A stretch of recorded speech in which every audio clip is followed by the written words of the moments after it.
All right, in this video, I'm going to work through the part of Notes 2 that deals with solving equations.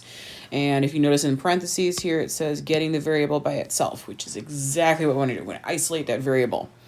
So if I zoom in on number 3 here, what I want to look to do is find the variable. And right there is my variable. The stuff that is attached to the variable needs to be unattached. So some students like to draw a little line here to remind themselves that you have two sides to an equation. What you do to one side, you have to do the other. So my first step here is going to be to subtract 5 from both sides. So plus 5 minus 5, whole reason we use those is they are inverses. They cancel each other out. And then 17 minus 5 is 12. To get x then completely isolated, I need to get rid of that 2. That 2 is being multiplied times x, so to get rid of that, we're going to divide by 2. Of course, both sides. So you're going to end up with x is equal to 6. If you don't like the little line here, don't use it. If it helps you, use it. Okay? So it's up to you whether or not you use that particular piece. All right, I'm going to slide on over to part B here. Now, part B, I'm going to look for my variables. I have a variable here, and I have a variable here. So now, because I have variables on both sides, again, sides comes from splitting the equation, basically down with the equal sign. What I want to do is get the variable, whatever variable you want, or in this case it's x, to one side. So which side? It honestly doesn't matter. I like, if I can, to keep my variable positive. So I'm going to subtract the smaller of the two in this case, since they're both positive numbers. So I'm going to subtract 2x. So that's going to go.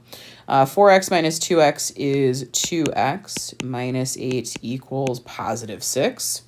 And now part B looks identical or really close to what part A did. So let's go ahead and add 8 to both sides.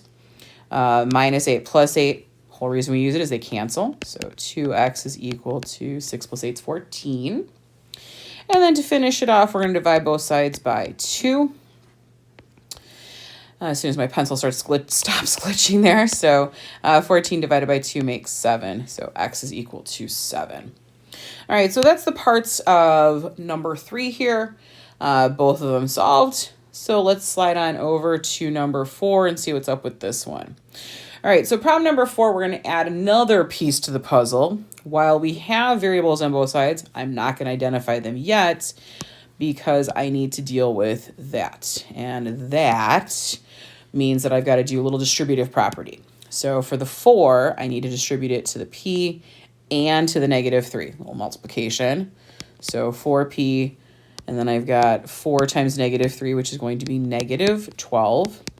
The rest of the problem I am not touching, leaving it alone.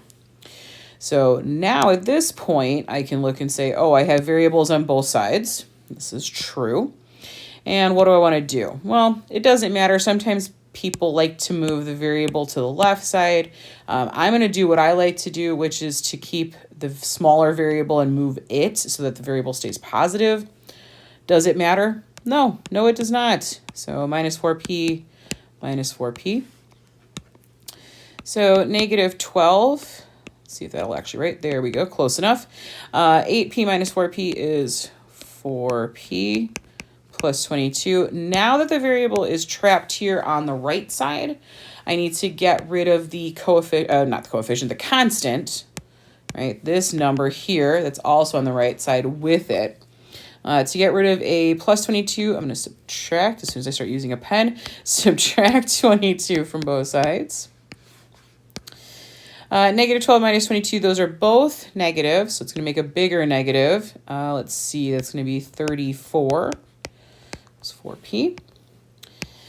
And to finish this one out, to get p by itself, we're going to divide both sides by 4. Now, I write huge, so I'm going to kind of move off to the side here. So I've got a statement here that says p is equal to, right, the 4s are going to cancel here. And then I'm left with this fraction, negative 34 over 4.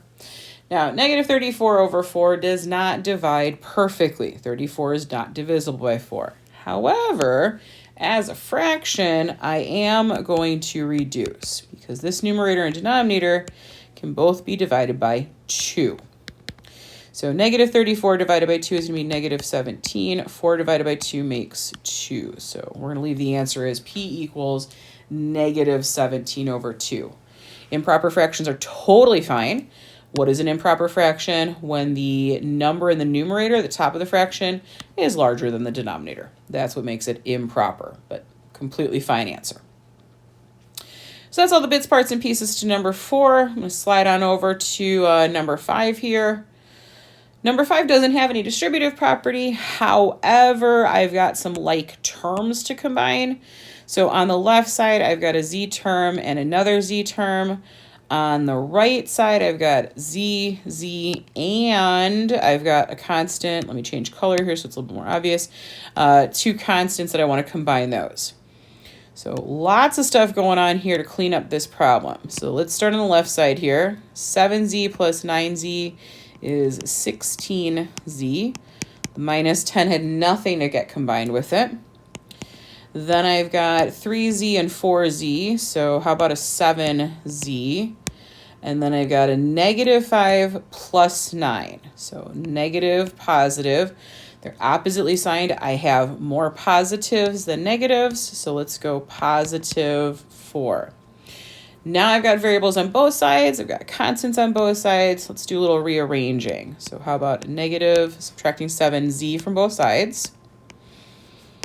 So 16z minus 7z is 9z.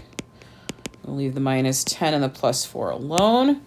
Now that z is sitting over here on the left, to get rid of that minus 10, of course, I'm going to add 10, doing opposite operations. So subtracting 10 and adding 10 undo each other. They're inverses. So 9z is equal to 14. I'm going to divide both sides by 9. And that gives me z is equal to 14 over 9. Unlike the last problem, where I was able to divide the numerator and denominator, 14 and 9, they don't have anything in common. There's no value that I can pick out of both of them that I'd be able to divide out of both. So 14 over 9 is my final answer there. And then last but not least, let's slide on over to number 6 here, solve. All right, so we got a whole bunch of stuff going on here, especially this left side.